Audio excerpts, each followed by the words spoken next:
Vertical dramas are something. But as much as it is easy to make fun of them, I kind of want to take the time to explore this form of content and talk about the good that it might bring.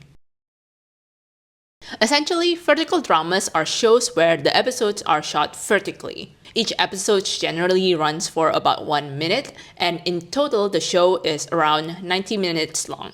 So it's quite bite-sized. Nadia Komami from The Guardian described vertical dramas as a genre which originated in China and has been called TV for the TikTok generation. These shows are meant to be viewed on your smartphone, hence the vertical aspect ratio. And the episode length is pretty much in response to how people these days like really short form content. China has been tinkering with this format for a while, starting as far back as 2019. During that period, Chinese streaming platforms and social media started having dedicated categories for what they call microdramas or duanjus. Around 2023, this particular genre started to boom.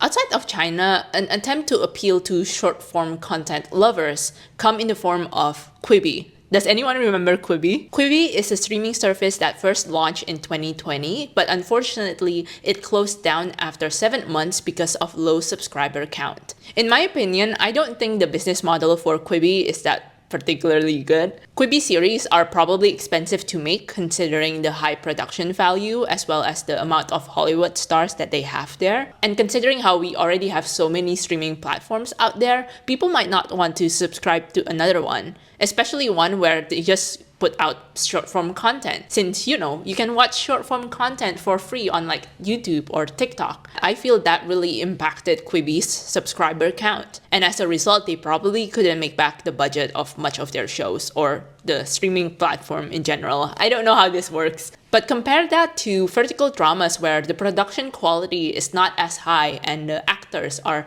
relatively unknown. Plus, you don't have to pay much to access these vertical drama episodes. But even then, I feel like vertical dramas just in general have this like very addictive quality to them. Like they have this secret ingredient that makes them so successful. First of all, if you're on YouTube a lot, like myself, you would have seen a lot of commentary videos about vertical dramas. Let me know if you want me to make one, by the way. And some of these vertical dramas have really funky title and premises. My favorite titles are Found a Homeless Billionaire Husband for Christmas, Fated to My Forbidden Alpha, My Firefighter Ex-Husband Burns in Regret. As descriptive or silly those titles might sound, without watching these vertical dramas, you can kind of tell what kind of show, like the tropes, the story that you will be getting. It's like Hallmark movies, right? They're not good, but they're addictive. And there's a reason people keep making them, because there is an audience for these films. You watch these shows and these Hallmark movies for the formula. Second of all, like I mentioned before, ease of access to these vertical dramas also play a part on why they are so successful. While you can find vertical drama episodes on YouTube or TikTok, these vertical dramas are usually housed in these apps that you can download for free. The previously mentioned Guardian article by Komami revealed, last November, the California-based Chinese-backed Reel Short overtook TikTok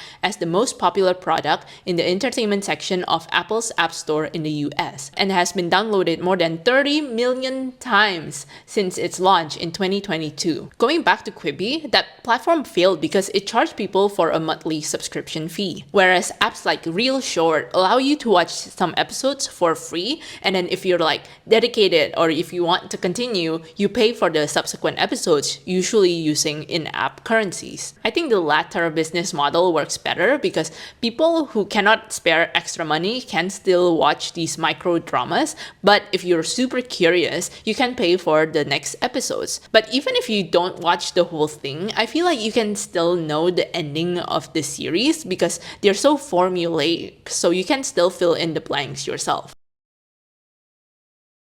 I know it's incredibly easy to look down upon these shows, especially the more tropey ones, but I also think there is some good that comes with these vertical dramas. I have friends who worked on these shows. In fact, there have been reports about directors, actors, cinematographers, sound recorders, people who get consistent gigs because of these shows. These shows are constantly being made. There's like a fast turnaround. So it's likely there's something out there for creatives to work on. The reality is the screen and arts industry is so volatile, and not everyone can be consistently employed. To have something like this is beneficial. Though apparently there have been reports of toxicity within the sets, though that's a story for another time. Another benefit that I can find is that aspiring filmmakers can learn a lot from making vertical dramas. Hear me out. Jarvis Johnson did a bunch of video where he talked about TikTok fiction. Like there was this influencer who claimed to be the assistant of a billionaire, and in his TikToks, this influencer is basically recounting and telling his experiences. Turns out this influencer is not real, and he is actually part of this TikTok universe where a bunch of other fictional influencers